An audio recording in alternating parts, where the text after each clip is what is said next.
Students, welcome to your chemistry classroom.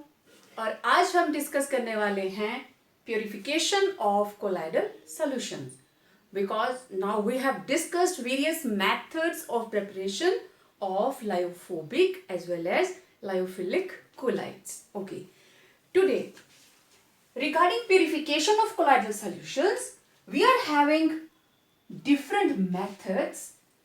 First is dialysis, right?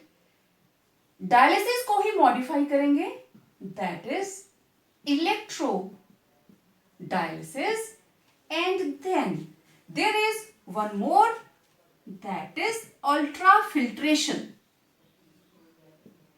and one more, that is centrifugation, or I will write it ultra centrifugation. So I have written these four methods, all the four methods on one side, so that I can use the board to explain these terms. Okay.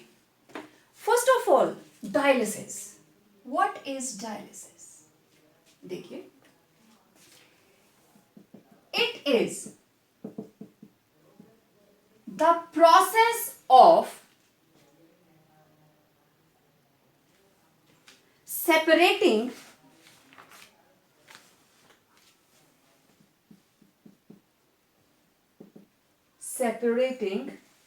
the particles. It is the process of separating the particles of colloids from. अब colloidal solutions के अंदर impurities भी होती हैं. From those of crystalloids. Crystalloids मतलब impurities. Separation of particles of colloids from those of crystalloids by means of diffusion through semi-permeable membrane. Okay. Very simple. ये मेरे पास एक बीकर है और मैंने इस बीकर के ऊपर, ये लीजिए, मैंने इस पे टाई कर दिया एक सेलोफेन मेम्ब्रेन. अब इस मेम्ब्रेन की क्वालिटी क्या है? ये हमारे पास बीकर, राइट. अब इसके ऊपर ये लीजिए, मैंने सेलोफेन पेपर लगा दिया और इसको यहां से टाइट कर दिया. अब इस पेपर के ऊपर मैंने ऐड किया कोलॉइडल सॉल्यूशन. ओके, ये यहां पे मैंने रखा colloidal solution. What will happen? इसमें से अलोंग विद सॉल्वेंट जो छोटे छोटे क्रिस्टेलॉइड्स हैं, impurities, along with solvent they pass through. ये जो हमने यहां पे सेलोफेन पेपर रखा है मेम्ब्रेन बनाकर, उसमें से पास हो जाएगा और ऊपर क्या बचेंगे? सिर्फ colloidal particles.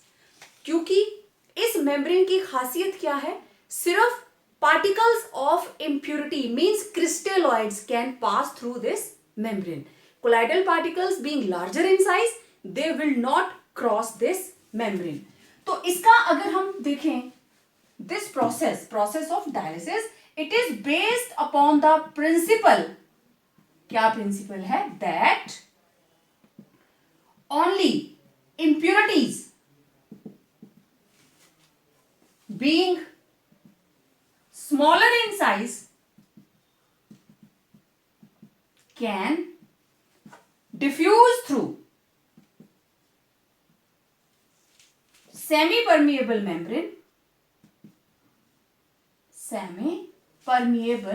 membrane, while colloidal particles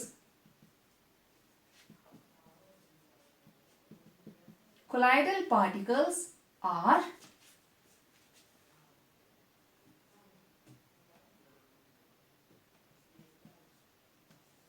purified. Colloidal particles को प्यूरिफाई करके हमारे पास वो ऊपर ही रह जाते हैं. तो this is the principle of dialysis, that only impurities can pass through the semi-permeable membrane while particles of colloidal solutions cannot pass through it. These are purified, या हम simple लिखे, while colloidal particles cannot pass through semi-permeable membrane. तो इस तरीके से जो membrane हमने ली है, सेलोफेन मेम्ब्रेन ली है, उसमें से सिर्फ क्रिस्टलॉइड्स ही वहां से पास करेंगे. तो जब भी कोलाइडल सॉल्यूशन बनाया जाता है, आपने वेरियस मेथड्स ऑफ प्रेपरेशन देखे हैं, उसका क्या है, उसके अंदर कुछ ना कुछ इम्प्योरिटी जरूर रहती है, राइट. हम सिस्टम को कितना भी अच्छे से वो कर लें कि कोई इम्प्योरिटी ना रहे, बट इवन देन कोई ना कोई इम्प्योरिटी रह जाती है. तो हाउ दिस प्रोसेस वर्क्स, ये हमने एक बीकर लिया और एक सेलोफेन मेम्ब्रेन का मैंने बैग बना लिया, ठीक है. इस बैग के अंदर हमने भर दिया कोलाइडल सॉल्यूशन. हमने इसमें लिया कोलाइडल सॉल्यूशन. अब ये ब्लैडर जो है, it is made up of, this is cellophane membrane, means semi permeable membrane. और यहां से there is input of water और यहां से there will be outlet for water, outlet for water. और इस पूरे बीकर को हमने भरा है पानी से. अब इसके अंदर जो इंप्योरिटीज हैं, कुछ नेगेटिवली चार्ज, कुछ positively charge, right. Negatively charge, positively charge, क्योंकि केटाइन है तो एनाइन भी साथ में ही होगा. इधर से पानी जा रहा है तो इसमें से छोटी छोटी इंप्योरिटीज इस बाहर जाते हुए पानी के साथ बाहर निकल जाएंगी, इंप्योरिटीज अलोंग विद वाटर. तो इधर से पानी, हम घर में चावल नहीं धोते हैं, है ना, ऊपर से आप टैप चलाते हो, पानी अंदर चावल डाले हैं उनको ऐसे ऐसे करके हिलाते हो, और अगर आप उसको जो भी कंटेनर है उसको टिल्ट नहीं भी करेंगे ना, आप पानी की एक स्पीड फिक्स कर दो, वो अपने आप गंदा गंदा पानी निकलता जाएगा और अल्टीमेटली चावल जिसमें आपने डाले हैं वो पानी साफ हो जाएगा. तो मींस एक तरफ से इनपुट, दूसरी साइड से वो आउटपुट जा रही है, और जितने भी स्मॉल पार्टिकल्स हैं, चावल थोड़ी ना चले जाते हैं पतीले से बाहर, तो जो इसके अंदर इंप्योरिटीज हैं वो पानी के साथ बहकर आगे निकल जाएंगी. और इसका जो कोलाइडल सॉल्यूशन है इसके अंदर, it will remain purified, automatically purify हो जाएगा. हमने डायलिसिस का प्रोसेस यहां पे यूज किया. ओके, अब डायलिसिस को थोड़ा सा इंप्रूव कर दिया, सेम प्रोसेस, बट हमने क्या किया, यहां पे इलेक्ट्रोड लगा दिए. अब क्या होगा, इस प्रोसेस के अंदर ये है पॉजिटिव इलेक्ट्रोड और ये है नेगेटिव इलेक्ट्रोड. तो इसमें से जितनी भी नेगेटिवली चार्ज्ड इंप्योरिटीज हैं वो इस तरफ को आनी शुरू हो जाएंगी, और जितनी भी पॉजिटिवली चार्ज्ड हैं वो इस तरफ को जाना शुरू कर देंगी. और purification of colloidal solution will proceed at higher speed, क्योंकि अब दोनों इलेक्ट्रोड्स पॉजिटिव को नेगेटिव खींच लेगा, नेगेटिव को पॉजिटिव खींच लेगा, तो purification will be speeded up. ये डायलिसिस का प्रोसेस इतना इंपॉर्टेंट क्यों है? वन, हम जितने भी सॉल्यूशंस के साथ इंडस्ट्रीज में काम करते हैं उनको प्यूरिफाई करने के लिए, तो सिंपल डायलिसिस को हम कम यूज करते हैं, इलेक्ट्रो डायलिसिस को हम ज्यादा यूज करते हैं क्योंकि वो फास्टर है. ह्यूमन बीइंग्स के अंदर अगर ये डायलिसिस का प्रोसेस हमने परफॉर्म नहीं किया होता, we had not discovered it, तो हमारे बहुत से ऐसे पेशेंट्स हैं, बहुत से, आप अपने सराउंडिंग में भी देखेंगे कि उनको डायलिसिस के लिए जाना पड़ता है.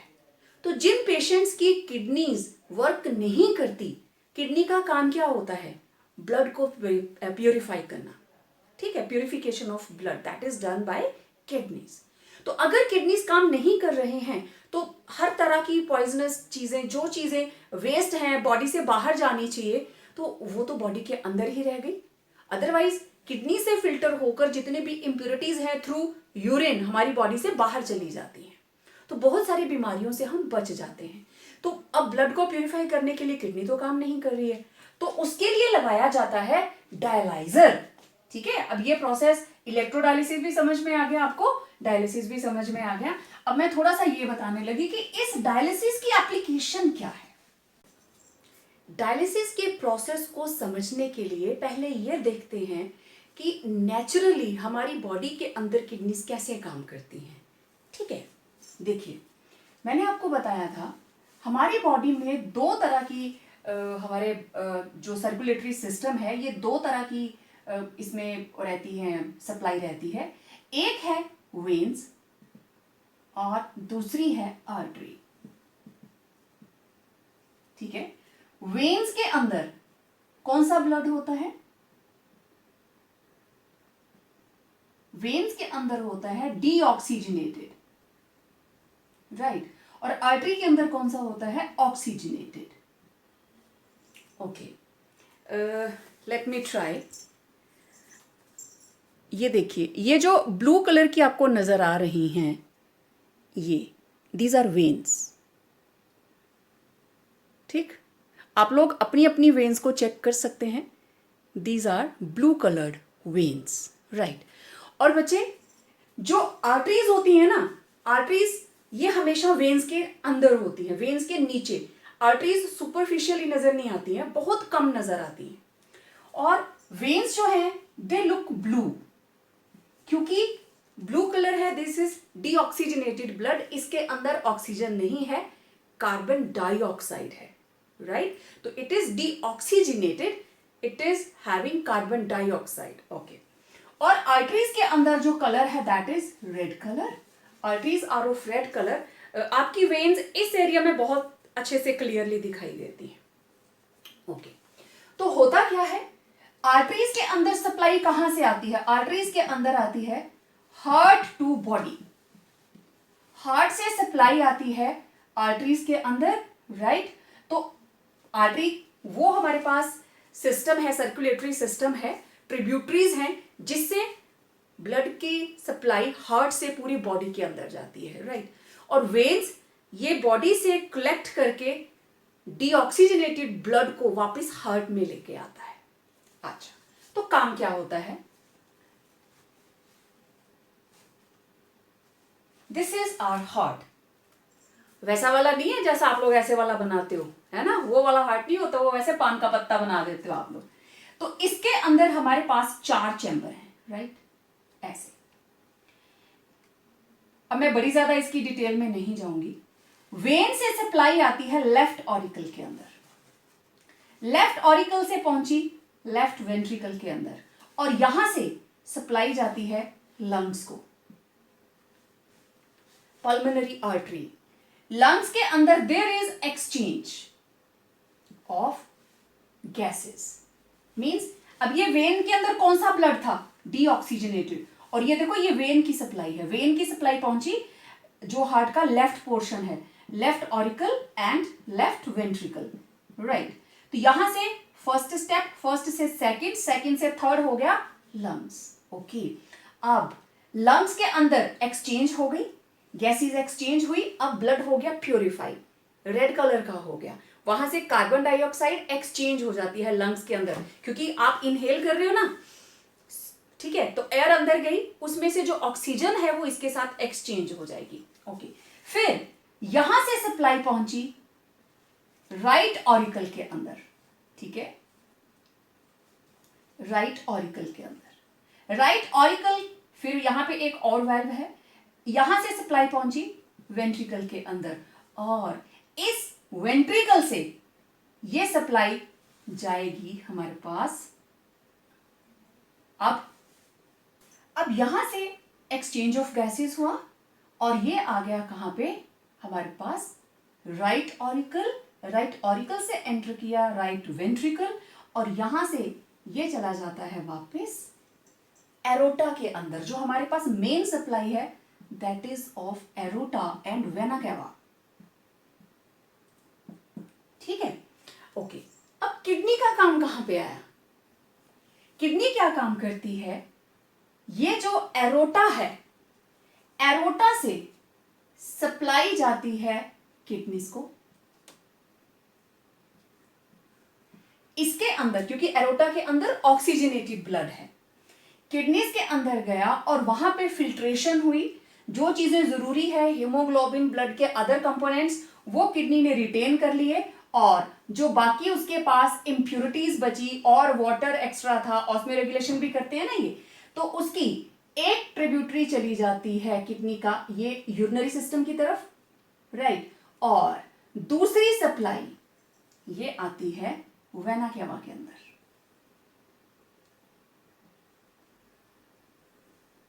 इस तरीके से ये सिस्टम रहता है।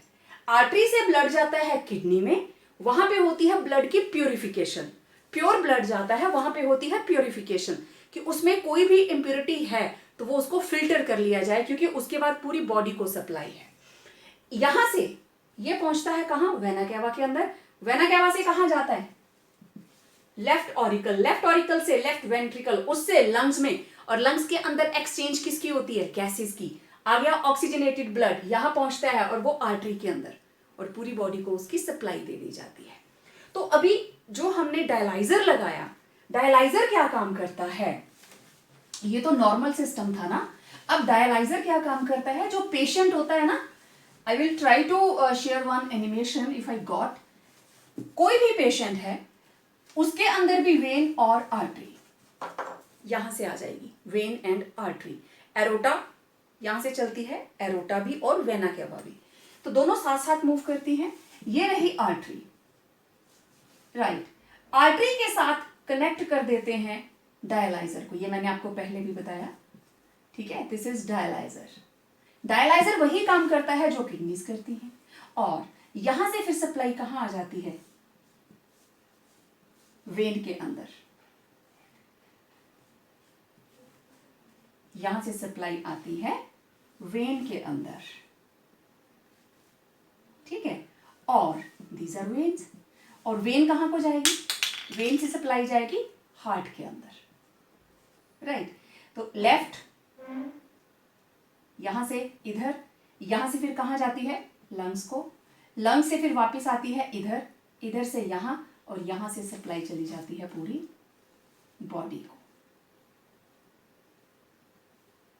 To body. तो इस तरीके से जो डायलाइजर्स हैं वो काम करते हैं। और जैसा मैंने आपको पहले भी बताया कि हर कंट्री के अंदर, इवन हर टाउन के अंदर बहुत से ऐसे लोग हैं जो किडनी फेलियर से अफेक्टेड हैं, तो हर किसी को किडनी का डोनर नहीं मिलता।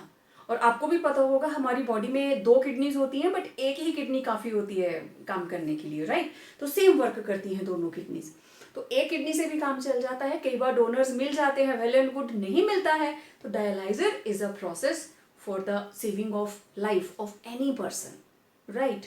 तो as I told you earlier, this dialysis process is not only written in some words in your chapter number 5, it is of prime necessity, okay. Ultrafiltration, very simple, we are having different filter papers, right. अब देखिए ये इतने बड़े बड़े size हैं, okay, अब मैंने इसको थोड़ा बारीक कर दिया,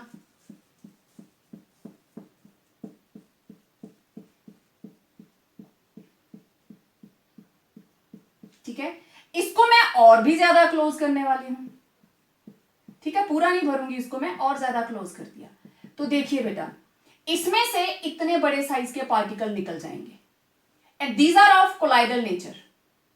क्रिस्टलाइट तो चले जाएंगे छोटे छोटे, लेकिन सिंपल फिल्टर पेपर में से कोलाइडल पार्टिकल्स भी पास कर जाएंगे, तो हम इनको यूज नहीं कर सकते। हमें क्या चाहिए, we have to use graded filter paper, हम पहले बात कर चुके हैं इसके बारे में, we need graded filter paper. और ये जो ग्रेडिंग है ये किस बेस पे होती है, grading is done on the basis of pore size. इसका पोर साइज बड़ा है, इसका पोर साइज छोटा है, इसका पोर साइज और भी ज्यादा छोटा है, तो हम सिंपल फिल्टर पेपर को ग्रेडेड पेपर में कन्वर्ट कर सकते हैं, लैब के अंदर इसको बनाया जा सकता है, नॉट अ बिग डील। पर मार्केट के अंदर ये विद ग्रेडिंग मिलते हैं, वाटमैन फिल्टर पेपर नंबर 1 2 3 4 5 6, तो नंबर के हिसाब से, पोर के साइज के हिसाब से we can use required filter paper. तो इस फिल्टर पेपर से जब आप फिल्टर करोगे तो कोलाइडल सोल्यूशन फिल्टर नहीं होगा, इससे करोगे तो भी नहीं होगा, लेकिन जितना बारीक पोर लेंगे, अब इसमें से इंप्योरिटीज तो पास कर जाएंगी लेकिन कोलाइडल पार्टिकल्स पास नहीं करेंगे। तो बेसिक टेक्निक वही है कि हम मेम्ब्रेन का यूज कर रहे हैं, चाहे हम पोर्स के बेस पे कर रहे हैं, तो जिनका पार्टिकल साइज स्मॉल है वो तो क्रॉस कर जाएंगे, large sized particles they will be retained on the filter paper. इसके बाद फोर्थ मेथड इज सेंट्रीफ्यूगेशन और अल्ट्रा सेंट्रीफ्यूगेशन। ओके, मैंने इसके बारे में भी आपको बताया था कि एक टेस्ट ट्यूब के अंदर आप ये लीजिए, हमने एक कोलाइडल सोल्यूशन ले लिया, ठीक है, ये जो बड़े साइज के गोले गोले से आपको नजर आ रहे हैं ना, these are colloidal particles. Okay, ये लीजिए, दीज आर कोलाइडल पार्टिकल्स। अब मुझे सेंट्रीफ्यूगेशन से इसको प्यूरिफाई करना है, और ये स्मॉल डॉट्स जो मैं लगा रही हूं, दीज आर इंप्योरिटीज और क्रिस्टेलॉइड्स, राइट। अब क्या किया हमने, इस टेस्ट ट्यूब को it is rotated in centrifugation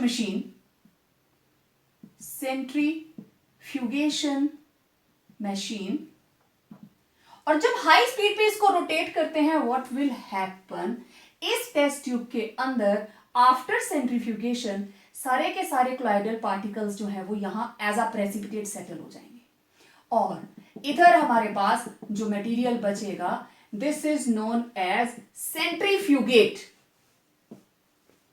right. और इसके अंदर क्या रहेंगे, क्रिस्टेलॉइड्स, ठीक है। जब हाई स्पीड के ऊपर हम इसकी सेंट्रीफ्यूगेशन कर देते हैं, व्हाट हैपन्स, इसमें जितने भी कोलाइडल पार्टिकल्स हैं वो नीचे बैठ जाएंगे, और जो ऊपर हमारे पास पानी बचा, दैट इज कॉल्ड सेंट्रीफ्यूगेट, और उसके अंदर क्या होंगे, क्रिस्टेलॉइड्स और इंप्योरिटीज, राइट। तो मैंने आपको बताया था ना सेडिमेंटेशन रेट ऑफ ब्लड, उसको भी सेडिमेंटेशन के लिए हम प्रेसिपिटेट्स निकालते हैं किसी भी इनऑर्गेनिक केमिस्ट्री के अंदर। जब हम क्वालिटेटिव एनालिसिस करते हैं, प्रेसिपिटेट्स आ गए और हमें प्रेसिपिटेट्स एकदम से चाहिए, तो सेंट्रीफ्यूगेशन उसमें डालते हैं। बड़ी मशीन नहीं होती है, हर केमिस्ट्री लैब के अंदर अलग अलग होती है, कईयों में सिर्फ 2 ट्यूब्स ही रखी जा सकती हैं, कईयों में 6 रख सकते हैं, कईयों में 12 रखी जाती हैं। तो छोटी सी मशीन हमारी लैब में होती थी, वो हाथ से चलाते थे, जैसे कपड़े सिलने वाली मशीन होती है ना, तो वो ऐसे था, इस तरीके से 2 ट्यूब्स उसमें डलती थी, और यहाँ हैंडल होता था ऐसे करके, तो हम इसको हैंडल को घुमाते थे, और जितनी तेज घुमाते थे उतनी तेज वो ये दोनों चीजें ऐसे घूमती थी, जैसे वो लंबा वाला झूला होता है ना, उस तरीके से। तो जो ऊपर हमारे पास लिक्विड मटेरियल आया, दैट इज कॉल्ड सेंट्रीफ्यूगेट, इसके अंदर वाटर होगा जो भी हमने सॉल्वेंट यूज किया है, और ये नीचे हमारे पास कौन बैठ गए, कोलाइडल पार्टिकल्स। तो by the process of centrifugation we can also purify the colloidal solution. तो प्यारे बच्चों, ये थे डिफरेंट मेथड्स जिससे हम कोलाइडल सॉल्यूशंस को प्योरीफाई कर सकते हैं। ओके, तो अभी ये इनकी रिवीजन करते हैं, वॉच दिस एनिमेशन। प्यारे बच्चों, जब हम कोलाइडल सॉल्यूशन बनाते हैं तो प्रेसिपिटेट के अंदर हमने इलेक्ट्रोलाइट डाला होता है, तो it means it always has some impurities as extra electrolyte.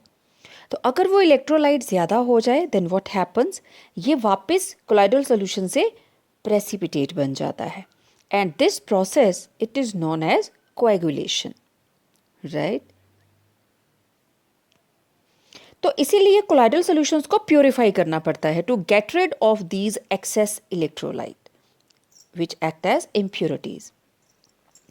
तो बेसिकली हम 3 मेथड्स यूज करते हैं, dialysis, electrodialysis and ultrafiltration. Dialysis, this process is based upon the principle that only crystalloids can pass through the membrane but colloidal solutions cannot. तो ये हमने एक membrane ली है, उसके ऊपर कोलाइडल सोल्यूशन डाला, तो फिल्टर के ऊपर, मेम्ब्रेन के ऊपर सिर्फ कोलाइडल पार्टिकल्स रहेंगे, और along with filtrate जितना भी एक्स्ट्रा इलेक्ट्रोलाइट होगा that is collected in the container. तो मेम्ब्रेन के ऊपर कोलाइडल पार्टिकल्स और जो भी इलेक्ट्रोलाइट है वो फिल्ट्रेट के अंदर नीचे हम कंटेनर में उसको स्टोर कर लेंगे। ओके चलो इसको अंडरस्टैंड करते हैं।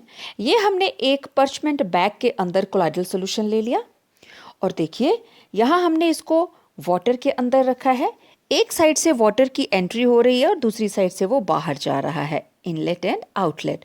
तो आप देखिए छोटी छोटी इम्प्योरिटीज और क्रिस्टेलॉइड्स वो इस मेम्ब्रेन में से बाहर आ जा रहे हैं और वो पानी के साथ निकल जा रहे हैं। तो पर्चमेंट बैग के अंदर जो कोलाइडल सॉल्यूशन है that will be pure.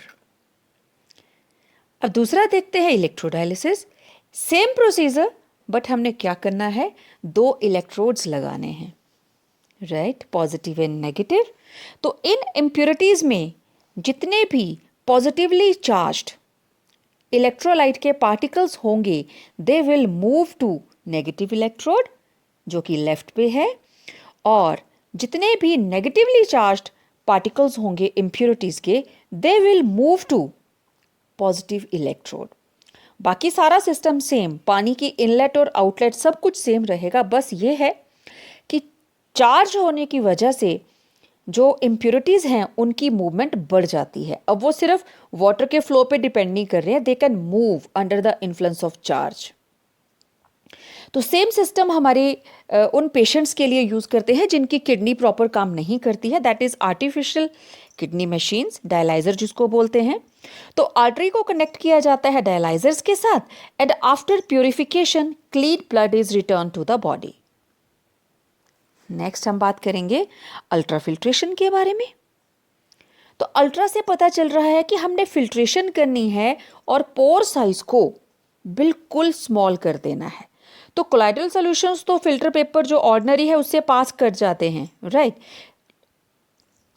Simple वाले से तो पास कर जाते हैं, लेकिन अगर हम इसके पोर का साइज स्मॉल कर दे तब ये पास नहीं कर पाएंगे।